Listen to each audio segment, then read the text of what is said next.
Walk पे जाने का टाइम नहीं मिल रहा है, एक्सरसाइज करने का टाइम नहीं मिल रहा है, खुद पे ध्यान देने का टाइम नहीं मिल रहा है। टाइम निकालना है, एक ही गोल्डन रूल है, जब उठते थे उससे आधा घंटा या 1 घंटा पहले उठना शुरू कर दीजिए और ज्यादा जरूरी कामों को प्राथमिकता दे के काम करना शुरू कर दीजिए। That's it. बहुत सादा है, बहुत सिंपल है, लेकिन 100% काम करता है ये रूल। और यही रूल मैं भी फॉलो करती हूँ और जब से मैंने अपनी लाइफ में इम्प्लीमेंट करना शुरू किया है, यकीन मानिए बहुत ज़्यादा आसान हो गया है जीवन। और सेहत हो, स्वास्थ्य हो या रूटीन लाइफ हो, खुद की सेहत हो, परिवार की सेहत हो, सब में इम्प्रूवमेंट आया है सिर्फ एक छोटी सी चीज़ को चेंज करके। अच्छा, अभी मैं आपको बताऊं तो सब्जी बन रही है अपना ये नाश्ते में चौलाई की, और लॉन्ड्री लगी हुई है। अच्छे खासे कपड़े थे, आज 2 दिन से मैंने लॉन्ड्री नहीं लगाई थी। इससे पहले जब कपड़े धुले थे तो मेरी मदर इन लॉ के कंबल और चादर वगैरह धुले थे, तो मैंने इस वजह से भी नहीं लगाई थी, क्योंकि बहुत ज़्यादा लोड कपड़ों का हो जाता है, तो डालना और लाना दोनों ही इक्वली डिफ़िकल्ट हो जाता है और टाइम कंज्यूमिंग भी हो जाता है। तो फिर मैं उस हिसाब से मैनेज कर लेती हूँ, अपने कपड़ों को आगे पीछे शिफ्ट कर लेती हूँ धोने के लिए। तो आज सिर्फ और सिर्फ मेरे कपड़े धुल रहे हैं, तो 2 लॉट था, दोनों धुलने वाले हैं अभी बस। इसके बाद मैं जाऊँगी वॉक पे। तो जो लोग शुरू से ही जुड़े हुए हैं मेरे वीडियोस से और लगातार ब्लॉग देख रहे हैं, उनको पता ही है मेरा रूटीन। सारा घर साफ करके और लॉन्ड्री वगैरह का काम निपटाने के बाद मैं वॉक पे निकलती हूँ 7 o'clock पे। तो लेकिन जो लोग नए हैं उनको बताना ज़रूरी है। और साथ ही यहाँ पे एक बार फिर से मैं रिक्वेस्ट करूँगी कि जो लोग लगातार ब्लॉग्स देख रहे हैं, पसंद कर रहे हैं और उनको किसी भी वजह से मेरे ब्लॉग्स अच्छे लग रहे हैं, उनसे निवेदन है कि अगर चैनल सब्सक्राइब नहीं किया है तो प्लीज़ कर लीजिएगा।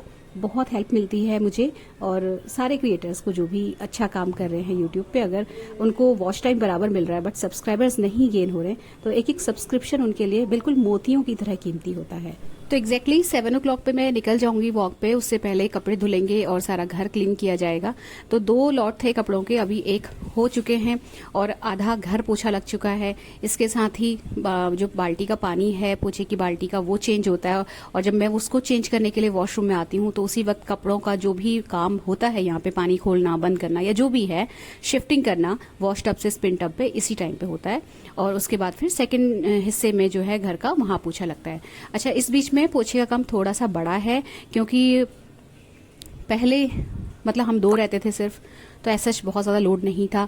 बट अभी हमारे साथ एक पेट भी है, तो जो कि पूरे घर में मंडराता रहता है, तो उसके बाल भी और प्लस वो क्योंकि हांफता है तो उसकी लार भी गिरती है इधर उधर, इस वजह से जो है पैरों के निशान बहुत ज़्यादा दिख जाते हैं। तो जैसे वाइट है ना फर्श, आपको देखने से लग रहा होगा कि बहुत साफ है, बट एक्चुअली इतना साफ रहता नहीं है। दूर से कैमरा इतना अच्छे से कैप्चर नहीं कर पाता है। एक ही जगह पे मैं पोछा लगाती हूँ तो मुझे, आप यकीन नहीं मानेंगे, ये जो लॉबी आपको दिख रही है इसमें मुझे 2 बार पानी चेंज करना पड़ता है पोछे का, इतना ज़्यादा बाल और इतना ज़्यादा गंदा रहता है। तो थोड़ा सा काम बढ़ा है और टाइम भी बढ़ा है, तो मैनेज हो रहा है किसी तरीके से। और 5-7 मिनट पहले उठती हूँ। थोड़ा सा ये रहता है कि अगर मैं नहीं उठूंगी तो घर ही साफ करने में पूरा का पूरा टाइम चला जाएगा। बाकी जो मैं फ्रूट्स एंड नट्स खाती हूँ या पानी पीती हूँ या थोड़ी देर के लिए रेस्ट करके जो वॉक करने के लिए निकलती हूँ, जिससे कि सांस फूले ना, और मतलब गिरते पड़ते आप कोई जैसे घर से आप काम करो वो भी मेहनत वाला, उसके बाद आप वॉक पे जाओ तो थकान होती है। बट आप अगर इन दोनों चीज़ों के बीच में 5-7 मिनट का ब्रेक ले लो तो थोड़ा सा फर्क पड़ता है। तो मेरा कोशिश यही रहती है कि जब मैं शूज़ पहनने बैठती हूँ तो उस वक्त 1 गिलास ठंडा पानी पी लेती हूँ और 5-7 मिनट के लिए वहीं पर बैठ के थोड़ा सा पंखे की हवा खाई, पसीना सूखता है, देन मैं वॉक पे निकलती हूँ। तो इस तरीके से चलता है। दूसरा जो ये शिफ्ट था कपड़ों का, ये धुल गया और जो पोछे वाला एरिया था वो भी कंप्लीट हुआ। तो ऑलमोस्ट एक साथ ही दोनों चीज़ें डन होती हैं। जिस दिन लॉन्ड्री नहीं लगती है उस दिन ऑफ कोर्स काम काफ़ी ज़्यादा कम होता है, जस्ट हाफ हो जाता है, क्योंकि अभी कपड़े धुल भी रहे हैं। उनको डालने का काम मैं आने के बाद करूँगी, फिर लाना तहाना सारी चीज़ें। 11:30 तक मुझे निकलना भी होता है शॉप पे, आप लोग जानते ही हैं। तो ये धुल गए जी कपड़े। अब इससे जो नेक्स्ट जब कपड़े धुलेंगे या जब मैं लॉन्ड्री लगाऊंगी तो मेरा आज ही माइंड मेकअप, या आज ही मुझे पता है मेरे को कि मैं नेक्स्ट टाइम जब भी धोऊंगी तो मुझे बेडशीट्स धुलनी है। तो उस हिसाब से पहले से प्लानिंग दिमाग में रहती है। उससे नेक्स्ट टाइम जब धुलेंगे, जब मशीन लगेगी, तब जो बाहर वाला एरिया है जहाँ मेरी ननद और सासू माँ बैठते हैं बाहर की साइड, आपने देखा होगा जहाँ सिटिंग अरेंजमेंट मैंने किया हुआ है, वहाँ पे जो भी चीज़ें बिछी हैं या कुशन कवर्स, वो धुलेंगे। तो इस तरीके से छोटे छोटे बैचेस में करके कपड़े धुलते हैं तो काम भी बहुत ज़्यादा नहीं फैलता है और थकान भी नहीं होती है और घर भी सिस्टम से चलता रहता है। तो यहाँ पे चौलाई की सब्जी बन रही है। आप लोग अक्सर मेरे ब्लॉग्स में चौलाई की सब्जी जो है बनते हुए देखते हैं, तो मुझे लगता है कि आप लोग सोचते होंगे कितना ये चौलाई बनाती है, बट सीजनल सब्जी है और नथिंग बेटर देन कि आप सीज़न की सब्जियां खाओ और दवाइयों से दूर रहो।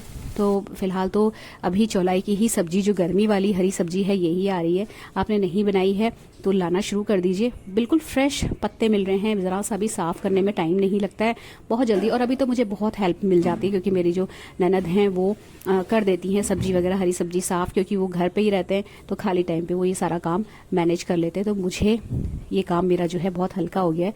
तो हरी सब्जी खूब बनाती हूँ मैं और हम सभी को बहुत पसंद है। बस बच्चे नहीं खाते, तो बच्चे हैं ही नहीं, दोनों बेटियां बाहर हैं, तो फिर सोचना नहीं पड़ता, मतलब थोड़ा सा इजी गोइंग रहता है। अच्छा, एक सब्सक्राइबर है, शायद रेनू नाम है उनका, उन्होंने मुझसे पूछा था कि मेरी दोनों बेटियां क्या कर रही हैं, कहाँ हैं, कौन सी स्टडी कर रही हैं, और वो कई बार इस चीज़ को पूछ चुकी हैं। जितनी बार उन्होंने पूछा है उतनी ही बार मैंने कमेंट बॉक्स में उनको रिप्लाई भी किया है, बट शायद उन्होंने नोटिस नहीं किया, तो अभी मैं यहाँ पे बता देती हूँ ब्लॉग में। मेरी जो बड़ी बेटी है वो जयपुर में है, मणिपाल यूनिवर्सिटी से BA ऑनर्स कर रही है साइकोलॉजी में, और जो छोटी वाली है वो इसी साल 12th पास आउट होके DUK यानी कि दिल्ली यूनिवर्सिटी, दिल्ली में जो स्कूल है, कॉलेज है सॉरी, उसके हंसराज में पढ़ रही है और वो BCom ऑनर्स कर रही है। ये चीज़ मैं पहले भी कई बार बता चुकी हूँ, लेकिन शायद आपने वो व्लॉग्स मिस कर दिए होंगे, इसलिए मैंने यहाँ पे एक बार फिर से बता दिया है। और बच्चे चले गए हैं बाहर तो काफ़ी सारा फ्री टाइम है। एक्चुअली बहुत सारा फ्री टाइम तो नहीं है मेरे पास, मैं बहुत बिज़ी रहती हूँ और बिज़ी रहने के लिए काम ढूंढती रहती हूँ, क्योंकि अब जो काम हैं जो मुझे करने होते हैं, जिनको मैं करके व्यस्त रहना चाहती हूँ, वो जस्ट ऑपोजिट है। मतलब पहले मुझे टाइम नहीं मिलता था, टाइम निकालना पड़ता था, अब टाइम मिल रहा है तो मुझे काम ढूंढने पड़ते हैं। इस तरीके से चल रहा है, बट ठीक है, अकेले रह के डिप्रेशन में आने से अच्छा है इतने बिजी हो जाओ, इतने बिजी हो जाओ, इतनी सारी हॉबीज़ पाल लो कि डिप्रेशन आपके पास भी ना फटके। क्योंकि हम लोग की जो एज है ना अभी 40 वाली, ये पीक वाला टाइम होता है। प्री मेनोपॉजल जो फेज़ है वो भी चल रहा है हम लोगों का, प्लस बच्चे जा चुके हैं। इसको अभी फ़िलहाल मैं पढ़ रही थी, तो ये जो बच्चे जाने के बाद जो लेडीज़ फेस करती है ना, खाली घर का जो सन्नाटा होता है, इसको एम्प्टी होम सिंड्रोम बोलते हैं, सॉरी एम्प्टी नेस्ट सिंड्रोम बोलते हैं। और इसके मुझे लगता है कि ऑलमोस्ट हर वो लेडी इस चीज़ से परेशान है, अकेलेपन से, क्योंकि पहले की तरह अब जॉइंट फैमिलीज़ तो रही नहीं, जो हैं भी उनमें इतना ज़्यादा, घर के अंदर इतना ज़्यादा टॉक्सिसिटी है कि जॉइंट फैमिलीज़ में रहने का मतलब लगता है कि कोई फ़ायदा ही नहीं है, होता है ना ऐसा। तो हर जने अकेला है, पास पड़ोस का भी अब उतना ज़्यादा रहा नहीं। सबसे अच्छा है कि अपनी कंपनी को एंजॉय करना शुरू कर दो, सोशल मीडिया को पॉजिटिव तरीके से यूज़ करो। यूट्यूब है, बहुत सारी चीज़ें हैं जहाँ आप खुद भी एक्टिव रह सकते हो, अपना खुद भी कंटेंट क्रिएट कर सकते हो, और नहीं तो आप दूसरों का देख के बहुत सारी चीज़ें भी सीख सकते हो।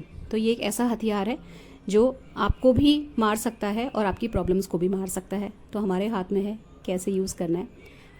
तो मतलब बिज़ी रहना इज़ द बेस्ट थिंग, मुझे लगता है इससे अच्छा और कुछ भी नहीं है। मेरे पास बिज़ी रहने की बहुत सारी चीज़ें हैं। मैं डांस कर लेती हूँ, बहुत ज़्यादा प्रो नहीं हूँ डांस में, बट डांस करती हूँ। कई बार रील्स भी डालती हूँ, आप लोग देखते होंगे। बाकी कढ़ाई, बुनाई, सिलाई, हर चीज़ का मुझे शौक़ था, और अब इतना सारा टाइम है कि मैं सारी चीज़ें अपनी जो हैं पूरा कर रही हूँ। पर टाइम तो मतलब शौक़ तो पढ़ाई का भी बहुत था मुझे, बट वो हो नहीं पाया पूरा, जॉब वाला जो मेरा ड्रीम था। तो ठीक है, अभी भी हम खुश हैं, नो प्रॉब्लम। अच्छा, इसके बाद जो है सब्जी वब्जी बन गई, दाल वगैरह का मतलब लंच का काम निपट जाता है यहाँ पे। तो फ्रूट्स और सैलेड दोनों कट हो जाते हैं। अभी मेरे पास टाइम है तो मैं यहाँ पे काटने के बाद बैठ के यहीं पर अपने हिस्से के जो खरबूजा मैंने जो काटा है, अपने हिस्से का फ्रूट खा लेती हूँ। बाकी लोग जो हैं खाते रहेंगे, जो जो आता जाएगा नाश्ता करता जाएगा वो खाता जाता है। तो यहाँ पे कट करके रखने का ये फ़ायदा ही रहता है कि सबके हाथ में, सबके प्लेट में देनी नहीं पड़ती है चीज़। नहीं तो आप सबके कमरों में जा के घूम के सबको खिलाते रहो, वो सबसे ज़्यादा टाइम कंज्यूमिंग और मतलब वेस्टेज ऑफ टाइम लगता है मुझे। सारी चीज़ें डाइनिंग टेबल पे रख दो, जो आएगा देखेगा खा लेगा, तो किसी को शिकायत भी नहीं रहेगी कि हमें नहीं मिला या हमसे किसी ने नहीं पूछा। वो सारी चीज़ें ख़त्म हो जाती हैं। तो ये सारे काम मॉर्निंग में करने मुझे ज़्यादा ईजी लगते हैं।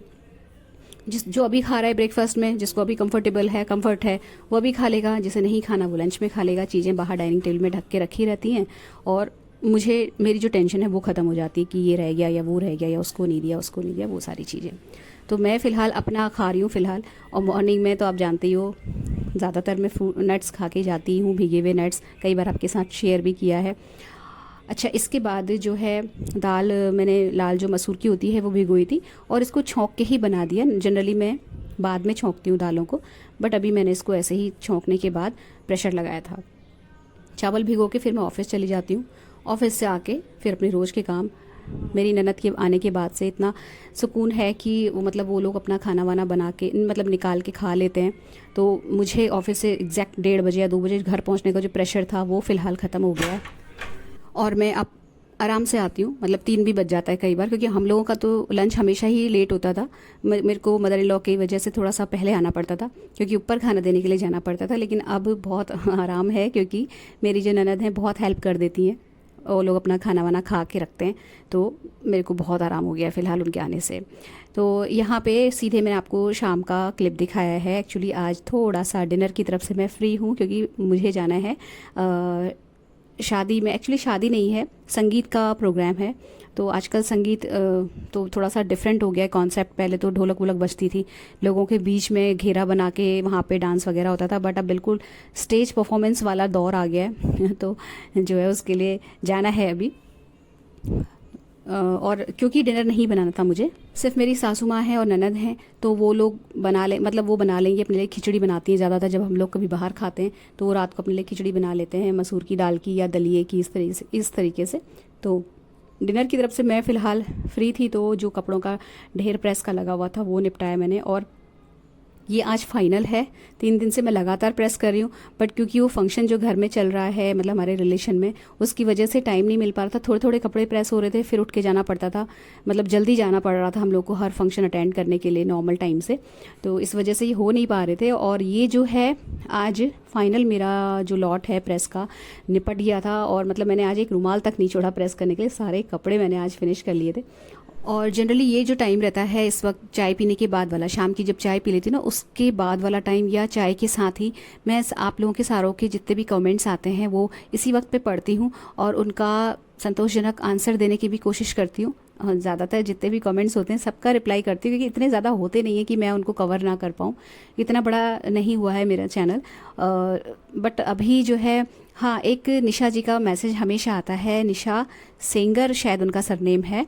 वो बोलती हैं कि वो स्कूल से जब आती हैं तो मेरा वो जॉब करती हैं शायद, तो वो देखती हैं व्लॉग्स और उनको बहुत अच्छा लगता है। तो आप यकीन नहीं मानेंगे, आपकी जो कमेंट्स हैं ना इतने ज़्यादा सूदिंग होते हैं, पूरी थकान मेरी दूर कर देते हैं और मुझे प्रेरित करते हैं कि मैं लगातार कंसिस्टेंटली व्लॉग्स डालती रहूं। बहुत प्यारे प्यारे मैसेजेस करते हो आप लोग, और मैं कोशिश करती हूँ कि सबका नाम ले पाऊँ अपने चैनल में। हालांकि संभव तो नहीं हो पाता, लेकिन जिसका नाम मेरे दिमाग में बोलते समय भी, वॉइस ओवर करते समय रहता है ना, मैं बोल देती हूँ, क्योंकि अक्सर नाम ही हैं जो मिस हो जाते हैं, बट जिनकी कंसिस्टेंटली कमेंट्स आते हैं उनका नाम भी याद हो जाता है।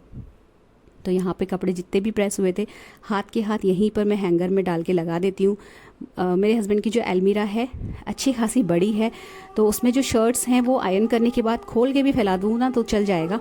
बट मेरे को ना आदत पड़ी हुई है पहले के टाइम की, जब हम लोग जॉइंट फैमिली में रहते थे और बहुत छोटी छोटी अलमारियाँ थी हमारे पास, तो हम लोग बहुत घुस के कपड़े डालने पड़ते थे। तो तब मुझे आदत पड़ी हुई है कि सारी जो शर्ट्स हैं उनको आयरन करने के बाद फोल्ड करके हैंगर में टांगने की, क्योंकि मैं एक हैंगर में 3-3 4-4 शर्ट्स को फोल्ड करके रखती थी। तो वो आदत ना मेरी ऐसी पड़ गई कि अब मुझे खोल के जब मैं कपड़े प्रेस करे हुए रखती हूँ ना हैंगर में और अलमीरा में टांगती हूँ, तो मुझे लगता है कि सब सारा फैला फैला सा लगता है। मुझे लगता है कि सिस्टमेटिक से ढंग से नहीं हुआ है और पूरा का पूरा फैला हुआ है अलमीरा। तो आज भी इतनी अच्छी खासी बड़ी अलमीरा होने के बाद भी मैं सारे जो कपड़े हैं, शर्ट्स और पैंट्स वगैरह मेरे हस्बैंड की, वो सारी की सारी फोल्ड करके ही रखती हूँ। और जैसे कई बार रहता है ना कि मेरे हस्बैंड जैसे थोड़ी देर के लिए शर्ट पहनते हैं, देन उसको फिर धुलने में नहीं डालते और ना ही आयरन करने में डालते, क्योंकि बहुत कम देर के लिए पहनी हुई रहती है, तो वो उसको एज इट इज़ खोल के हैंगर में डाल के अलमीरा में टांग देते हैं। तो जब मेरी नज़र पड़ती है ना उस पर, तो मैं उसको भी फोल्ड करके जो है टांग देती हूँ। मुझे इतनी बुरी लगती है खुली हुई शर्ट्स।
अच्छा, इसके बाद जो है एंगेजमेंट पार्टी में मैं जाना था, तो मैं उसके लिए तैयार हुई और वही वाला मैंने मीशो वाला जो कुर्ता, सॉरी जो अनारकली सूट था वो जो मंगाया था, जिसका लिंक वगैरह आपके साथ मैं सब कुछ शेयर कर चुकी हूँ, वो ही पहना मैंने आज और पहली बार पहन रही हूँ एक्चुअल में। इससे पहले जब मैंने पहना था तो जस्ट वीडियो के लिए पहना था, आप लोगों को दिखाने के लिए, तो वो ही पहना है आज और बहुत तारीफ़ें मिली मेरे इस सूट को और मेरे पूरे लुक को। तो यहाँ पे मैंने एक छोटा सा पफ लगाया है अपने क्राउन एरिया में, थोड़ा सा वॉल्यूम देने के लिए बालों को। ये सारी चीज़ें फ्रेंड्स ना हम लोग यूट्यूब तो बहुत देखते हैं, बट एक्चुअली जो हम लोग देख रहे होते हैं उसको फॉलो नहीं करते ना, तो हम लोगों का देखना बेकार है। तो ऐसे ही रैंडमली एक शॉर्ट्स या एक शायद वीडियो थी छोटी सी, वो मेरे फीड में आई थी, तो उन्होंने बताया था किस तरीके से एक पफ को बहुत सिंपल तरीके से आप लगा के बालों को वॉल्यूम दे सकते हो। मैंने इमीडिएटली मार्केट से लाया वो पफ, क्योंकि ये बहुत ईजिली अवेलेबल है, इनको हमें कहीं पे भी मिल जाते हैं, किसी भी जो वाली शॉप्स होती है ना कॉस्मेटिक्स वाली, वहाँ से ला के मैंने उसको तुरंत ट्राई किया और मुझे मतलब सही लगा ये आइडिया। कभी कभार फॉर अ चेंज आप जो हो, थोड़ा सा वॉल्यूम भी दिख जाता है बालों में, थोड़ा चेंज भी आ जाता है और पीछे से बाल देखने में बहुत अच्छे लगते हैं। तो ये लगा के और बालों को टाई करके मैं गई थी, क्योंकि गर्मी है और जहाँ उनका संगीत है वो खुले में है, तो ऑफकोर्स जो बड़े वाले फ़ैन और कूलर होते हैं वो चलेंगे, तो ऐसे में जो बाल खुले हुए रहते हैं ना वो मैनेज नहीं हो पाते हैं। इसलिए मैंने फिर बालों को हल्का सा टाई कर लिया और उसके बाद हम पहुँच गए वेन्यू पे, तो खूब धमाल किया। मैं तो अगर डांस कहीं हो रहा होता है और कहीं पे म्यूज़िक बज रहा होता है ना, मैं खुद को कंट्रोल नहीं कर पाती बिल्कुल भी।